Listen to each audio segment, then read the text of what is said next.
안녕하세요. 3인 PwC Korea Business Network 리더 강찬우입니다. 저번에는 우리가 인도네시아, 베트남하고 중국 방문했었었는데 이번에는 호주, 두바이하고 터키오 방문을 하겠습니다. 호주 시드니에서는 유재영 회계사, 일본 도쿄에서는 이장권 회계사, United Arab Emirates 두바이에서는 윤관중 회계사가 조인하셨습니다. 세 분 모두 코리아 비즈니스 데스크로 현지 오피스로 파견 나가서 근무하고 계시는데요.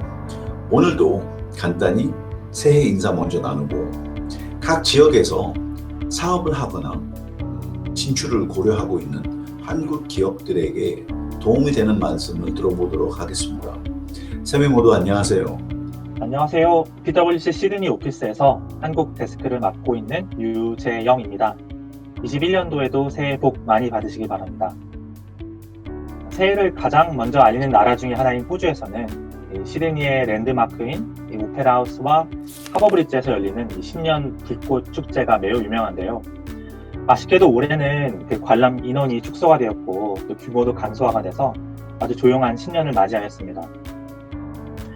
호주는 다른 선진국들과는 다르게 이 코비드 상황을 잘 대처하고 있습니다.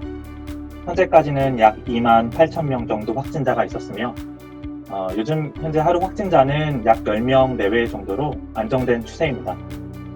코로나 초기 강력한 럭다운 등을 통해서 1차, 2차 웨이브를 잘 견뎌냈었고 호주 정부는 이제 3단계의 백신 접종 계획을 가지고 있어서 이르면 2월부터 접종을 시작할 예정입니다.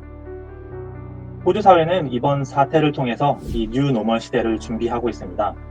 많은 회사들이 재택근무를 장려하고 있고 비대면 화상 미팅과 같은 툴을 잘 활용하고 있으며 또 정부는 공공장소에서의 보건위생에 큰 힘을 쏟고 있습니다. 저희 PwC 호주 오피스 역시 직원의 판단 하에서 재택근무를 장려하고 있습니다. 明けましておめでとうございます。 안녕하십니까. PwC 도쿄 오피스의 이장권입니다. 2021년 새해 복 많이 받으십시오. 신정 연휴는 잘 보내셨나요?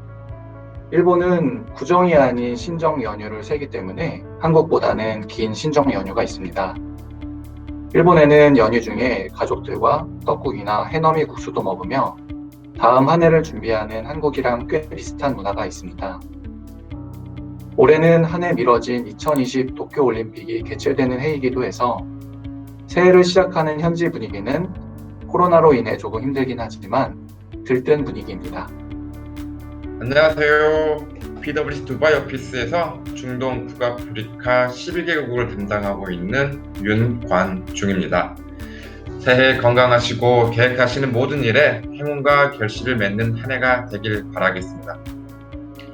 사실 어디를 가든 걱정스러운 코로나 관련 뉴스가 많이 들려오는 것 같습니다. UAE는 조금은 특별하게 코로나 상황을 헤쳐나가고 있는 것 같습니다. 연일 확진자 수가 최고치를 경신하고 있고요.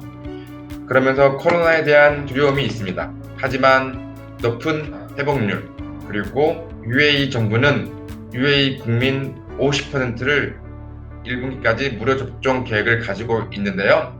그러한 상황을 보면서 두려움과 함께 코로나 상황의 끝에 대한 희망이 교차되고 있는 것 같습니다. 한편 저희 PwC 미들이스트 직원들은 직원 스스로 판단하여 재택근무 또는 사무실 근무를 하고 있는데요. 시간이 지날수록 많은 직원들이 집에서 근무하기보다는 사무실에 나와서 근무를 선호하고 있습니다. 하지만 사무실 내 사회적 거리를 두기 위해 이부제를 적용하고 있습니다. 제가 느끼는 UAE는 코로나를 분명 조심하지만 두려워하지 않는 분위기라고 전달드리고 싶습니다. 네, 다른 지역에 비해서 COVID-19 상황이 조금이라도 나아봐서 다행이네요. Unfortunately, besides 일본, 작년에 도쿄 올림픽도 취소되고 너무 아쉬웠는데 올해는 꼭 상황이 나아져서 올림픽이 개최됐으면 좋겠네요. 각 지역별로 올해를 시작한 시츄에이션이 달라 보이는데 그래도 우리 한국 기업들에게 조금이나 도움이 될 수 있도록 2021년에 한국 기업들이 각 지역에서 사업 시 아니면 진출 시 좀 더 고려해봐야 될 상황에 대해서 간단히 코멘트 부탁드리겠습니다. 현재 한여름인 호주의 현지 상황을 전달해드리겠습니다.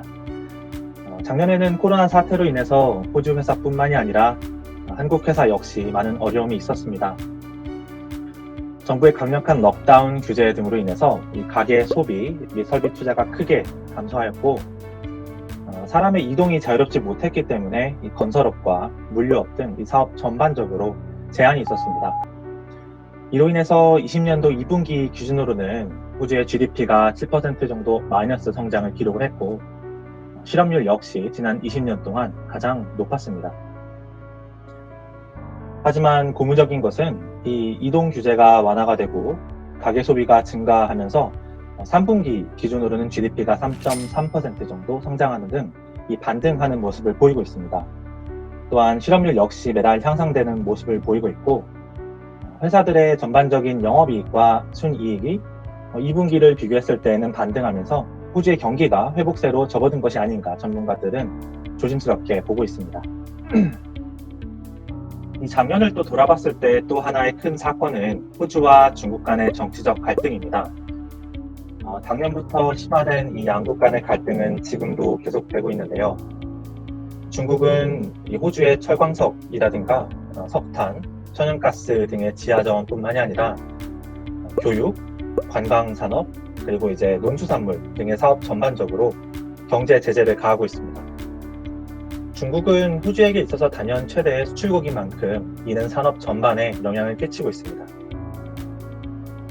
제 소견으로는 이 앞서 언급된 위기들은 이 호주 경제에 있어서 단연 악재이겠지만 우리나라 회사에게는 좋은 기회가 될 수 있을 것이라고 생각을 합니다.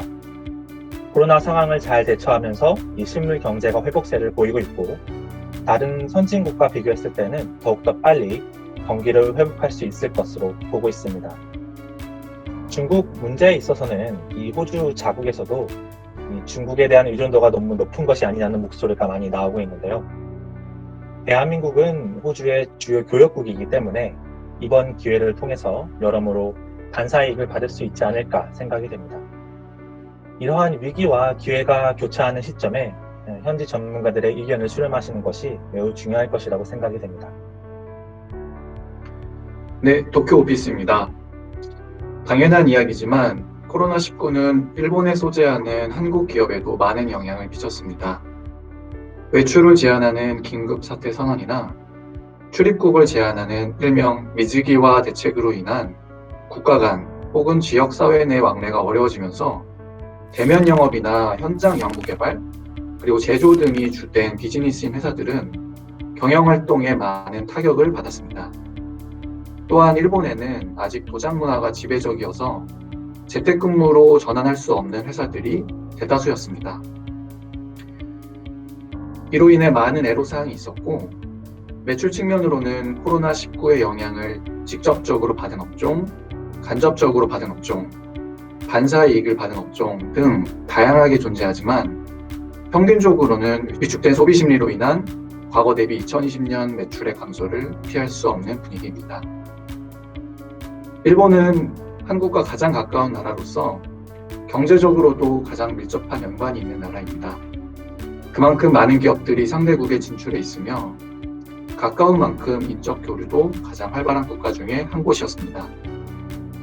하지만 코로나로 인해 국경을 폐쇄하면서 반드시 필요한 인적 교류도 불가능해졌고 이것이 가장 큰 어려움으로 지적되었습니다. 이러한 상황에서 한일 기업인은 상대국의 자가격리를 면제해주는 비즈니스 트랙이 2020년 10월부터 시행되고 있어 작게나마 기업들의 숨통이 트이고 있습니다.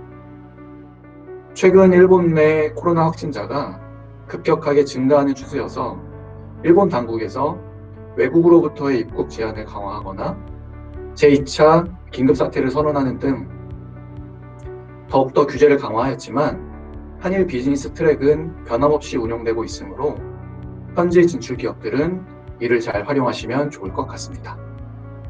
두바이에서 업데이트 드리겠습니다. 안타깝게도 중동에 진출한 거의 모든 한국 기업이 많은 어려움을 겪고 있습니다. 코로나 영향뿐만 아니라 지속되는 저유가로 인하여 중동 국가의 재정 수입 및 투자 감소로 한국 EPC 건설 기업의 신규 수주 소식이 많지 않았고요. 중동 소비자들의 소득 감소로 인하여 전자, 자동차 등 소비재 업종 기업들의 중동 실적 또한 좋지는 않은 상황입니다. 특히 최근 중동 국가들은 유가 하락에 따른 부족한 재정 수입을 메꾸기 위해 재정 수입의 다양화라는 명목으로 부가세 도입, 이전 가격 세제 도입, 관세 인상 및 세무조사 등을 통해 세수 확보에 집중을 하고 있기 때문에 우리나라 기업들이 이중고를 겪고 있는 상황입니다. 한국을 비롯한 미국, 유럽 등은 어느 정도 경제가 안정적인 국면이면서 그에 상응하는 법, 규제, 규정들이 또한 안정화되어 있다고 생각합니다. 하지만 중동의 많은 국가들이 과거 원유 수출에 의존한 단편적인 경제에서 경제의 다양화 및 로컬화를 목적으로 최근에 많은 변화가 진행되고 있다는 점입니다. 그러한 과정에서 법, 규정, 제도들이 새롭게 도입되고 기존의 법제들의 변경이 많았습니다. 그리고 앞으로 이러한 변화가 계속될 것으로 예상하고 있습니다. 그러한 변화에서 분명히 위기와 기회가 상존한다고 생각합니다. 한국 기업들은 이러한 변화에 대한 계속적인 업데이트와 현지 전문가의 자문에 귀 기울이시는 것이 무엇보다 중요할 것으로 생각됩니다. 네, 오늘 모두 말씀 감사드립니다. 세 분 모두 올해도 건승을 기원합니다. 감사합니다. 네, 오늘은 호주, 일본, 두바이 지역의 상황과 현지에 있는 한국 기업이던 진출 예정인 기업들에게 도움이 될 만한 사항들을 현지 KBD 회계사들을 통해 간단히 알아봤습니다. 다음 편에는 우리는 유럽으로 건너가서 얘기를 들어보도록 하겠습니다. 오늘 시청해 주셔서 감사드리고 다음에 또 뵙겠습니다. 바이.